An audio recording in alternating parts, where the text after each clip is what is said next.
Hey there, boys and girls. This week we are going to be looking at Unit 2, Week 5, Center Work Practice Packet. Notice down here, boys and girls, I've included what we're going to be looking at: point of view, simile, metaphor, and sequence. Those are our focus skills for the week. Let's take a look. All right, kiddos, on the first page, notice Mrs. Long has already gotten highlighter ready. Notice here the directions. It says read the poem. The poem's title is Dear.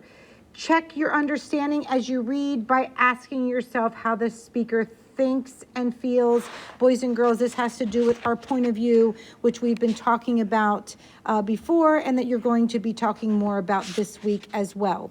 So you're going to read the poem. You have to go back and reread anything in Dear that will help you. And obviously the title of the poem is called Dear. And then on the second page, it says reread the passage and answer the questions. So that means with answering the questions 1, 2, and 3.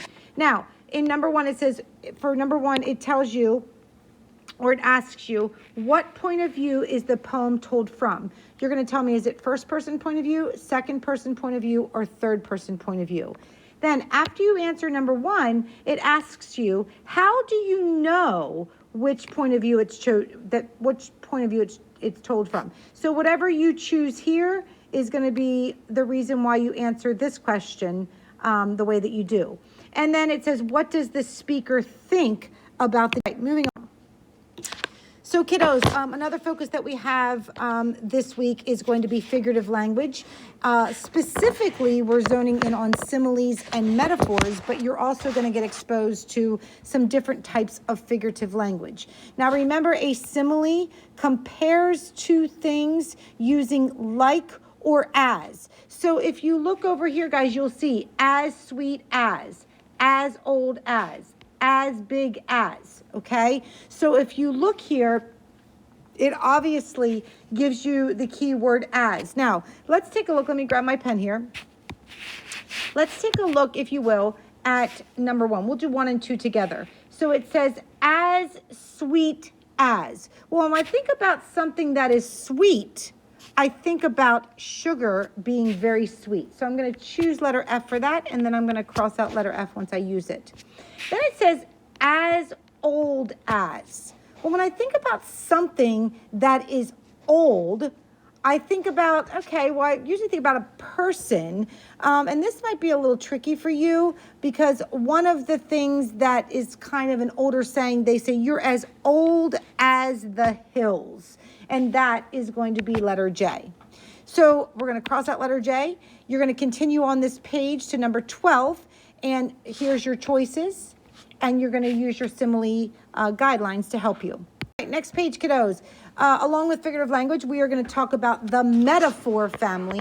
And if you look up top here, you will see that the metaphor definition is there for you. It says the metaphor is a figure of speech that describes one thing as something else. How many metaphors are in this poem? Now remember, a metaphor, very similar to a simile, but it is comparing two things without using like or as.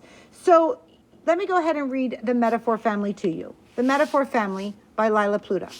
My brother is a dragon. My mom's a teddy bear. I am a shaggy sheepdog with a ton of tangled hair. My father is a monkey. He likes to make us laugh, especially my sister, who is a tall giraffe. We are a busy family with many things to do. Our home is always happy, but sometimes it's a zoo. All right, so boys and girls, what you're going to do is you're going to take your highlighter. And what I wrote up here, guys, where it says use the highlighter tool to choose each metaphor you find in a poem, ignore that. You're going to use your own highlighter. That was just for my kiddos on CVOA. So I'm going to find the first metaphor for you. So I'm going to look at this. I'm going to say, wait a minute. My brother is a dragon. What? What is being compared? My brother is being compared to a dragon. So when I look at this, I say, what is being compared? Brother to a dragon, but there's no like or as. It's just comparing two things, which is a metaphor. You're going to go on the poem. You're going to highlight all of the metaphors that you find in the poem, The Metaphor Family. All right, kiddos, moving on to our last page. This page is going to be a sequencing page, boys and girls. And sequencing means, as we have talked about this week, putting things into order. So you have, the title is called Lunchtime. It says number the sentences below to put them in order and form a story. I have provided number 1 for you. You are going to number them the whole way to number 8, 1 being what happened first, 8 being what happened last. Make sure you read through them carefully. And even once you have 1 through 8 written, make sure that you go through and make sure that it makes sense the way that you've put them in order or in sequence. All right, boys and girls, do your very best. If you have any questions, you know you can always ask me.